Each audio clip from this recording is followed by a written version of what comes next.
On Tuesday, FIFA announced the plan to put the commercial rights of the World Cup into a $20 billion company and sell a piece of it to private investors. By Friday night, it was dead. 3 days. And in those 3 days, Gianni Infantino lost the whole of Europe, the whole of Asia, lost North America, and lost one of his own advisors who resigned. He needed 106 votes to pass it. I'll tell you how many were against him at the end of the video. It's the number that probably ends his presidency. Much more important than money at stake, we're talking about the soul of the game. Quickly, so you know what we're burying. On Tuesday, the 28th of July, the Times of London broke it. FIFA would create a subsidiary, FIFA Forward Enterprise. Into it goes everything that generates money: broadcast rights, sponsorships, ticketing, licensing, and the running of the tournaments themselves. The World Cup, the Club World Cup, valued at $20 billion. FIFA keeps the majority. Around 20% gets sold to private investors, raising up to $4.2 billion. Then Wednesday, a letter to all 211 member associations back it, and each of them reportedly receives $40 million. The deadline, the 19th of September.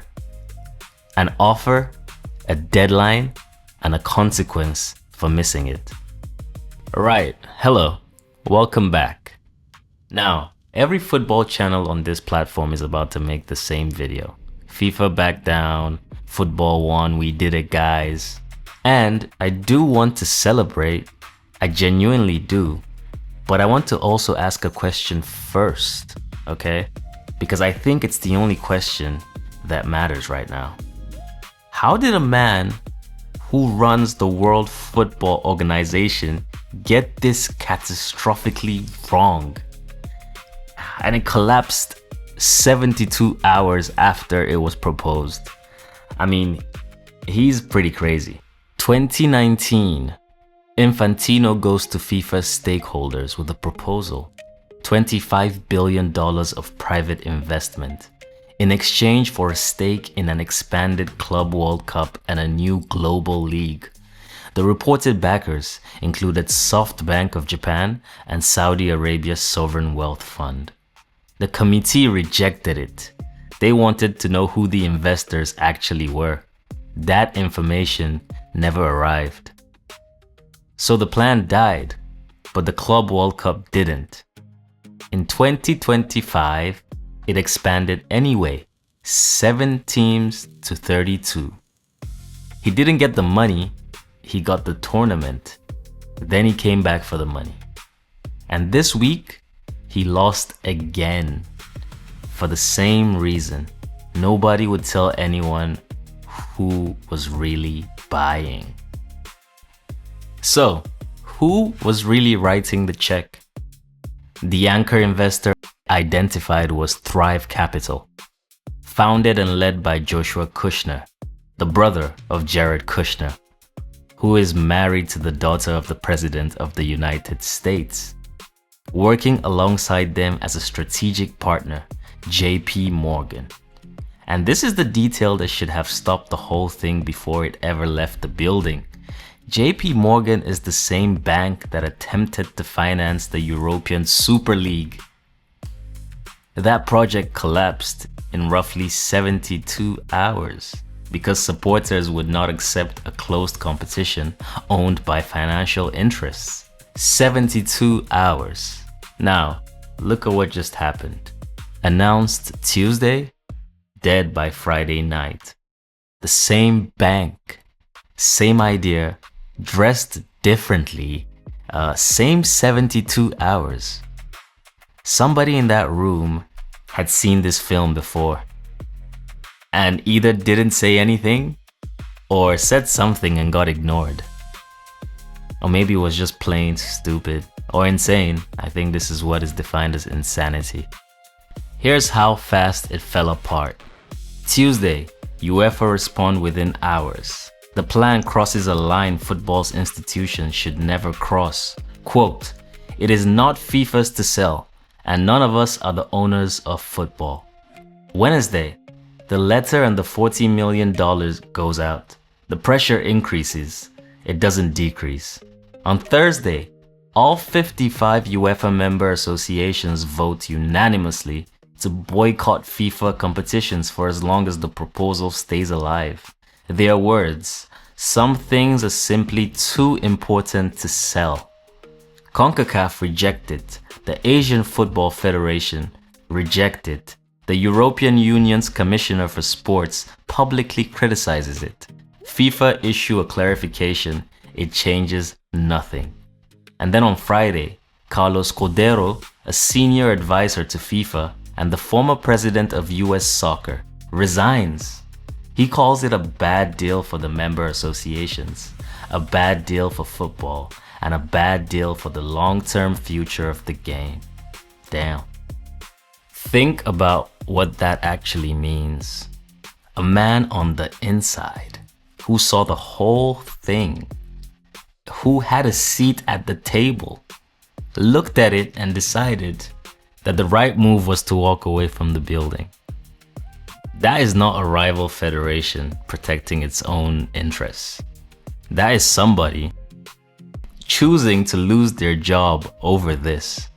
Friday evening, FIFA released a statement. 5 words to do the work. This proposal will not proceed. Infantino's explanation is that having listened to all the views, the project had created division that were no longer in the interests of the original objective. Read that again. The problem apparently was the division, not the plan. And FIFA also said something else. They placed part of the blame for the whole situation on their word, erroneous reporting in the media. So just to be clear on the official position, the plan was good. The reporting was wrong. The problem was that everyone got divided. 55 European nations, CONCACAF, the EU, Commissioner, and one of his own very advisors independently arrived at the same conclusion. And the issue is that the newspapers explained it badly. Now, I'm going to do something you're not going to see much of tonight, okay? And that's defend him for 30 seconds. The problem he was pointing at is real. Like, football's money is stuck at the top. A handful of European clubs and leagues take almost all of it. If you run a federation in a country where the national team trains on a public pitch, $20 billion sitting in Zurich does nothing for you whatsoever. 40 million does. It builds facilities, infrastructure. It builds the women's program in different countries. It builds coaching structures that do not currently exist. And the association that were tempered weren't greedy. They were just tempted. They were broke. There's a difference, and a lot of people are going to spend tonight forgetting it. He identified a genuine problem. He just answered it by selling the one thing that wasn't his to sell. So, the number. To pass, he needed a majority of 211 member associations to vote for this. That's 106 votes. According to the Times, the number of associations opposed to the plan was 137. So there was a good chunk that went in favor of the extra money, but he lost by 137 votes. 137. He didn't fall short. He wasn't narrowly defeated. 2/3 of the world's football looked at the president of FIFA and told him no. Infantino. And here's why that number matters more than the plan ever did. At FIFA's presidential election, he needs a majority too. Right. This part is my opinion, and I want it to just be known that it's my opinion. I do not think Gianni Infantino should remain the FIFA president. I think he has done so many outrageous things to this beautiful game that cannot be forgiven. He just tried to sell the ownership of the World Cup for financial gain.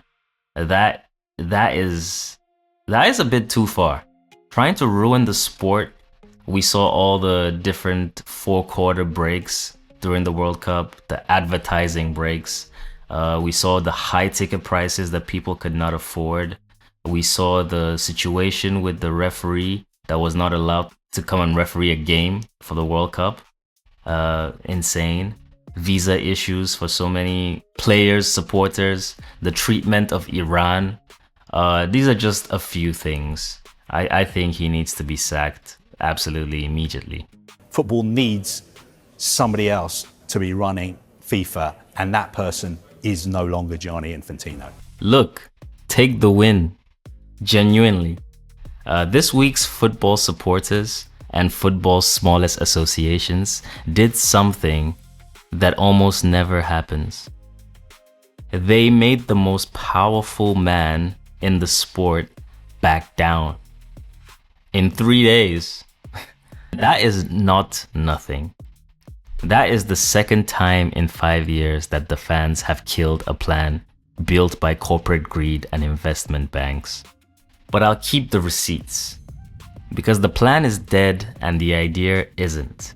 The Club World Cup got expanded, and after 2019 failed, the 64-team World Cup is still being formally examined. And the man who has now tried twice is still in the building, still the president, and has already told us he'll be back at the table in the coming weeks. They didn't win because the argument was better. They won because this time, enough people found out in time. So the job is now simple. Keep finding out in time. I'll be here when he tries this again. Alright guys, take care.